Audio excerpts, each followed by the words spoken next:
रामपुर के गांव में सब हंसी खुशी से रहते थे।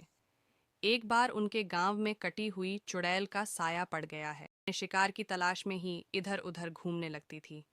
एक दिन जब बच्चे अपने स्कूल से घर जाने लगे तो चुड़ैल की नज़र उन पर पड़ी। वह एक बच्चे को उड़ाकर अपने साथ लेकर चली जाती है। उसके घर वाले बहुत परेशान हो जाते हैं। माँ कि उनका बेटा स्कूल से अभी तक घर नहीं आया।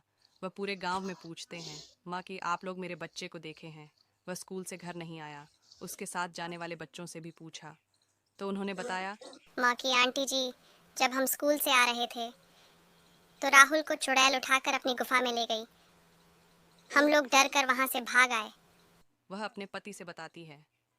उसका पति एक तांत्रिक बाबा को लता है और चुड़ैल की गुफा की, और वह दोनों जाते हैं। वह देखते हैं कि चुड़ैल वहां पर सो रही है और राहुल एक कोने में रस्सी से बंधा हुआ बैठा है। उनकी आवाज़ से चुड़ैल का नींद खुल जाता है और चुड़ैल कहती है, चले जाओ यहाँ से, नहीं तो तेरी मौत आई है। हाँ हाँ हाँ, तांत्रिक बोलता है, आज मेरी नहीं तेरी मौत आई है। तांत्रिक और चुड़ैल के बीच युद्ध होने लगता है। चुड़ैल तांत्रिक को मार देती है और हंसने लगती है। गुफा के सामने से वर्षों की तपस्या किए हुए साधु जा रहे थे। चुड़ैल की आवाज़ सुनकर वह गुफा के अंदर गए और कहा, तू चुड़ैल बहुत गलत कर रही है। तुम इन सभी को क्यों मार रही है, मैं इन लोगों इसलिए मार रही हूँ कि जब मैं जिंदा थी तो इन्होंने मेरे सर को काट दिया था। हाँ हाँ हाँ। पर जिसे काटा था उसी को मारना बेवजह किसी और को क्यों मार रही हो? वह साधु की बात नहीं मानती है। साधु और चुड़ैल के बीच युद्ध होने लगता है। साधु और चुड़ैल के बीच युद्ध होने लगता है। कुछ देर तक युद्ध चलता है और साधु चुड़ैल को मार देता है। कहानी यहीं पर समाप्त होती है।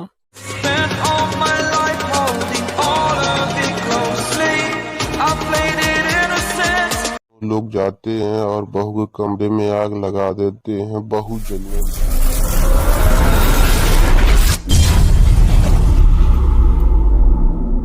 एक गांव में सीमा अपनी बहू आरती के साथ रहती थी। उसका बेटा शहर में काम करता था। उसके पति उसके साथ ही रहते थे। सास बहू की रोज लड़ाई होती थी। खाने के समय सीमा ने आरती के खाने को बहुत बुरा भला कहा, पर आरती बेचारी कुछ नहीं बोली।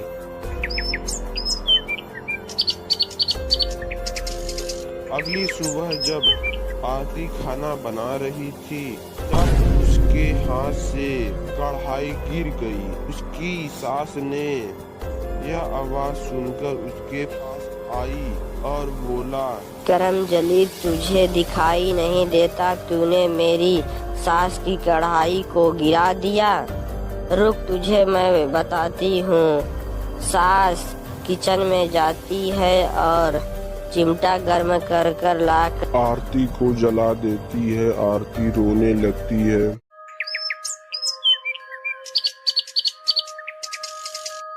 अगली सुबह सास की सहेली उससे मिलने आई और दोनों आपस में बात करने लगी। अनुराधा ने कहा, तेरी बहू कितनी कामचोर है।